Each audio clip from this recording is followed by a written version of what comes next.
Hello students, बहुत बहुत स्वागत है आपके अपने चैनल speedyscience.com में।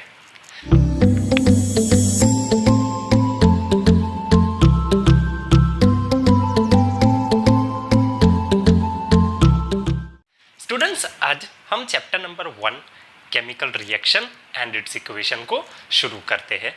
आज का जो फर्स्ट लेक्चर होगा स्टूडेंट्स, वो इंट्रोडक्शन पार्ट होगा और इंट्रोडक्शन के अंदर हम पढ़ेंगे कि भाई केमिकल चेंज क्या होता है, फिजिकल चेंज क्या होता है।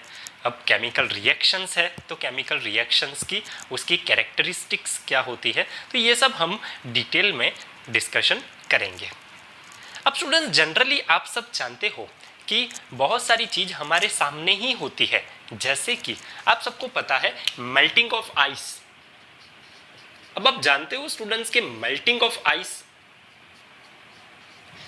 फिर आपने ये भी तो देखा होगा बॉइलिंग ऑफ वाटर। अगर मैं थोड़ी और बात करूं तो आपने ये भी चीज देखा हुआ है रस्टिंग ऑफ आयरन।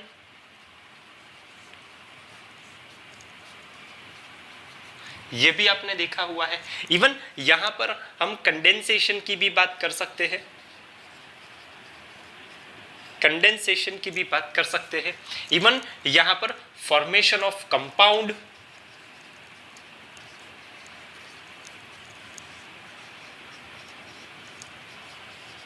इवन यहां पर यह भी लिख सकते हैं कुकिंग ऑफ फूड।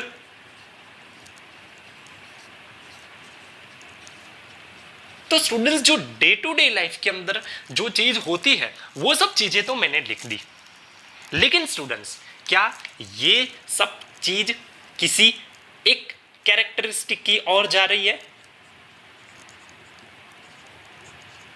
किसी एक कैरेक्टरिस्टिक की ओर जा रही है। यानी कि अगर chemical reaction and it's equation, जो चैप्टर का हेडिंग है उससे ही पता चल रहा है कि केमिकल रिएक्शन होगा, तो जनरली हम रिएक्शन को दो चीजों के अंदर कैरेक्टराइज करते हैं। एक होता है फिजिकल चेंज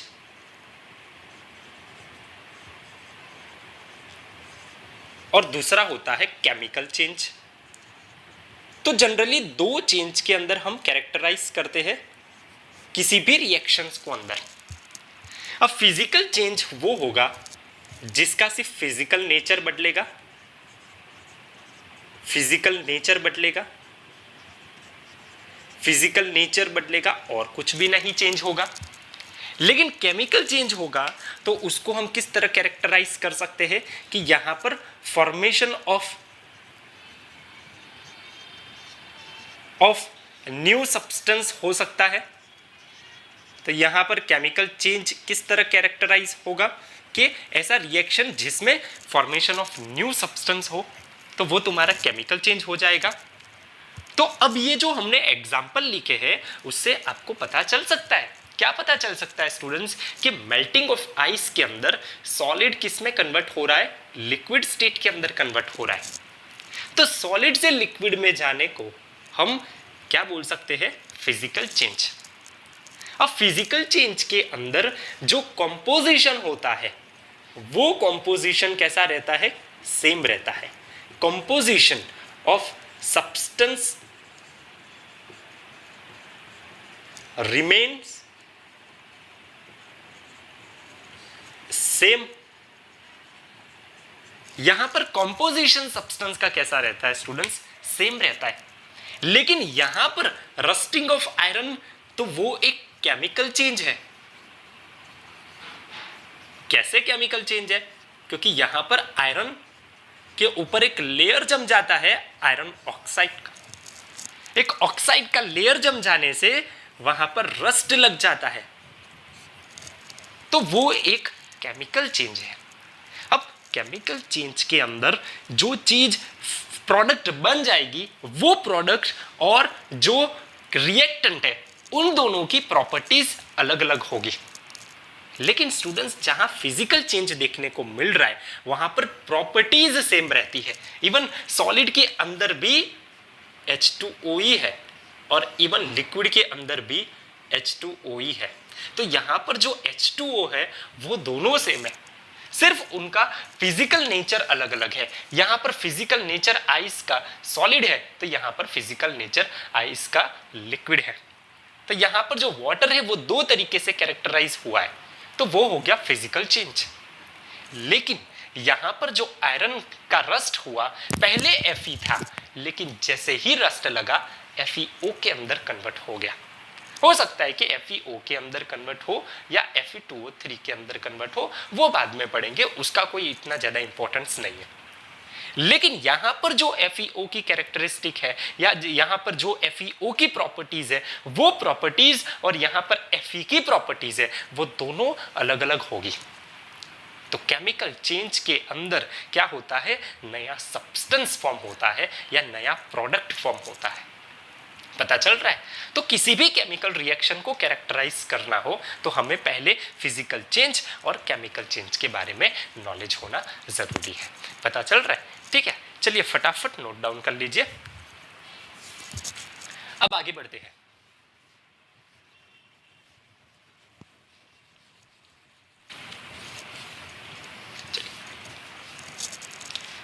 अब देखिए स्टूडेंट्स, केमिकल रिएक्शन क्या होता है? केमिकल रिएक्शन क्या होता है? अब केमिकल रिएक्शन के अंदर केमिकल चेंज होता है, तो ऐसा लिख सकता हूं, it involve chemical change. It involve chemical change, और ऐसा भी लिख सकता हूं कि भाई new substance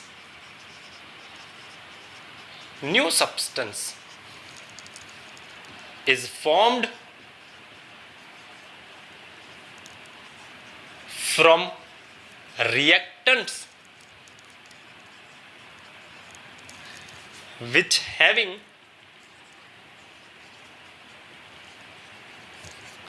entirely new properties। यानी कि यहां पर जो सब्सटेंस फॉर्म होने वाला है वो रिएक्टेंट में से फॉर्म होगा, लेकिन उसकी प्रॉपर्टीज कैसी होगी, अलग अलग होगी। तो ये सब चीजें किसमें इन्वॉल्व होती है, केमिकल रिएक्शन के अंदर। सेकेंड चीज क्या इन्वॉल्व होती है केमिकल रिएक्शन के अंदर, the old bond between reactants break and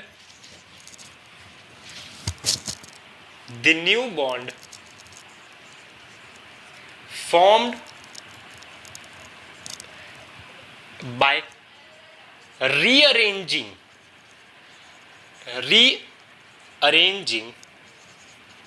atoms of reactants। अब जो रिएक्टेंट्स होगा उसके जो एटम्स है वो एक दूसरे के साथ रीअरेंज होंगे, और रीअरेंज होने के बाद नया सब्सटेंस फॉर्म करेंगे, और वो नए सब्सटेंस के अंदर नया बॉन्ड भी होगा। ये हो गया केमिकल रिएक्शन भी। पता चल रहा है क्या बोल रहा हूं मैं? अब थर्ड पॉइंट क्या लिख सकते हैं, the number of atoms in reactant and product remains same। पता चल रहा है? तो ये हो गया स्टूडेंट्स केमिकल रिएक्शन। अब एक एग्जांपल के साथ हम स्टडी करेंगे उसे कि भाई कौन सा एग्जांपल उससे फिट हो रहा है, और वो एग्जांपल से तुम्हें पता चलेगा कि किस तरह केमिकल रिएक्शन फॉर्म हो रहा है। पता चल रहा है? ठीक है, चलिए थोड़ा सा आगे बढ़ जाते हैं एग्जांपल्स पर।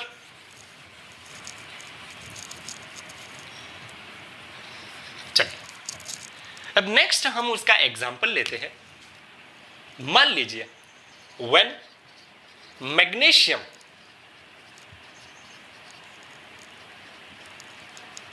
ribbon burns with oxygen burns with oxygen to form magnesium oxide. पता चल रहा है स्टूडेंट्स? अब देखिए यहां पर एग्जाम्पल में मैग्नीशियम रिबन बर्न होता है तो Mg plus O2 gives 2MgO। ये हो गया प्रोडक्ट। यहां पर जो है वो है रिएक्टेंट,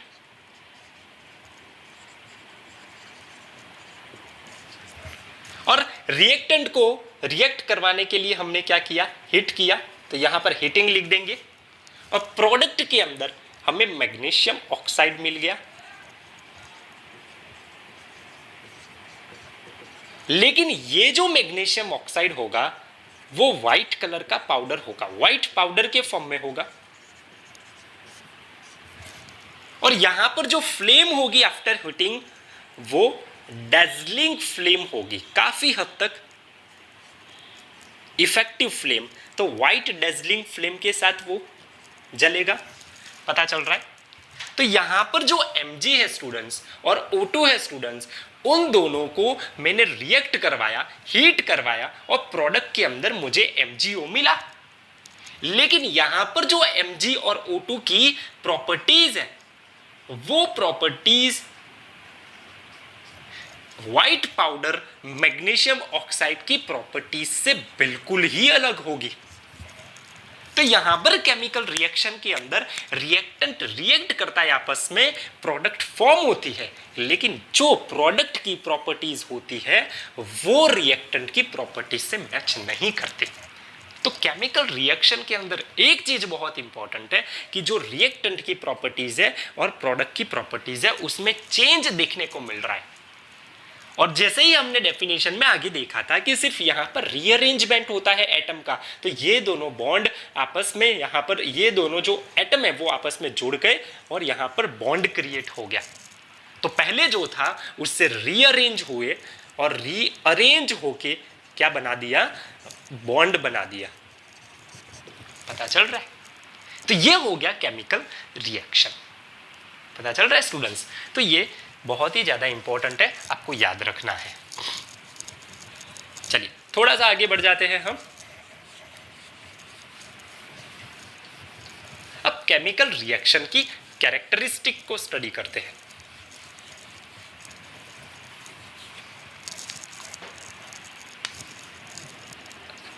उसकी कैरेक्टरिस्टिक पढ़ते हैं। कैरेक्टरिस्टिक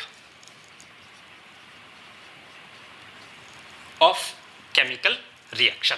तो कैरेक्टरिस्टिक हम स्टडी करते हैं उसकी कि भाई रिएक्शन होगा तो उससे चीज क्या होगी, उसे क्या इफेक्ट देखने को मिलेगा। पता चल रहा है? नंबर 1 स्टूडेंट्स, जब कभी भी केमिकल रिएक्शन होगा तब इवोल्यूशन ऑफ गैस देखने को मिलेगा। इवोल्यूशन ऑफ गैस हो सकता है कि दो रिएक्टेंट आपस में रिएक्ट करे और उससे प्रोडक्ट के अंदर गैस का इवोल्यूशन हो, पता नहीं है, लेकिन ट्राई तो कर सकते हैं। तो चलिए उससे ट्राई करते हैं। मान लीजिए कि भाई यहां पर Zn है, तो जिंक रिएक्ट करता है सल्फ्यूरिक एसिड के साथ H2SO4 के साथ, तो प्रोडक्ट के अंदर क्या फॉर्म होता है, ZnSO4 और साथ में H2, और ये H2 क्या है, हाइड्रोजन गैस। हाइड्रोजन गैस, तो ये भी तो एक कैरेक्टरिस्टिक हो गई कि भाई when zinc react with sulphuric acid then it forms hydrogen gas. Simple. पता चल रहा है? सिमिलरली एक और एग्जांपल हमारे सामने क्लियर है।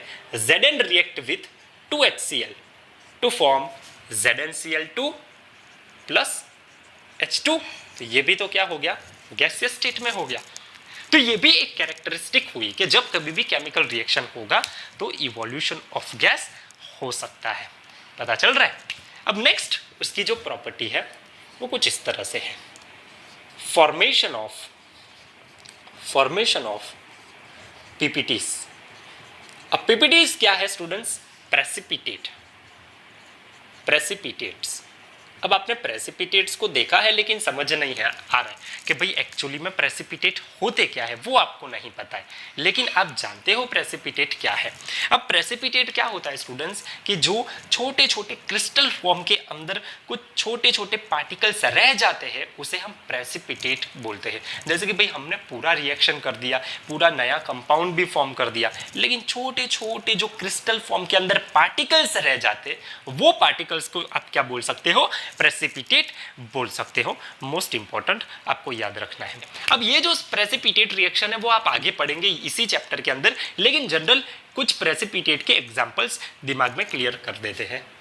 अब ये जो रिएक्शन लिख रहा हूँ स्टूडेंट्स, वो कैसे लिखते हैं, किस तरह बैलेंस करते हैं, वो सब हम आगे पढ़ेंगे। ऐसा कोई इंपॉर्टेंस नहीं हम पढ़ने वाले आगे, लेकिन फिलहाल आपको पता चले कि हाँ यहाँ पर एक्चुअली में ये हो रहा है, इसलिए मैं आपको सिर्फ बता रहा हूँ। पता चल रहा है। अब प्रेसिपिटेट के अंदर मैं एक रिएक्शन लिख रहा हूँ। मान लीजिए कि भाई बेरियम क्लोराइड है, वो रिएक्ट कर रहा है H2SO4 के अंदर। पता चल रहा है।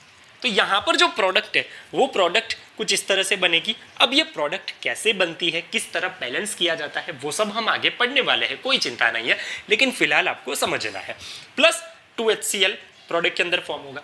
तो यहाँ पर जो BaSO4 है वो और कोई नहीं, किसके फॉर्म में है, प्रेसिपिटेट के फॉर्म में है, तो पीपीटीज के फॉर्म में ये हो सकता है। पता चल रहा है स्टूडेंट्स। तो ये हो गई सेकेंड कैरेक्टरिस्टिक केमिकल रिएक्शन की। चलिए ठीक है, थोड़ा सा आगे बढ़ जाते हैं अब कि आगे की कैरेक्टरिस्टिक क्या हो सकती है। अब आगे जो कैरेक्टरिस्टिक है वो डिस्कस करें।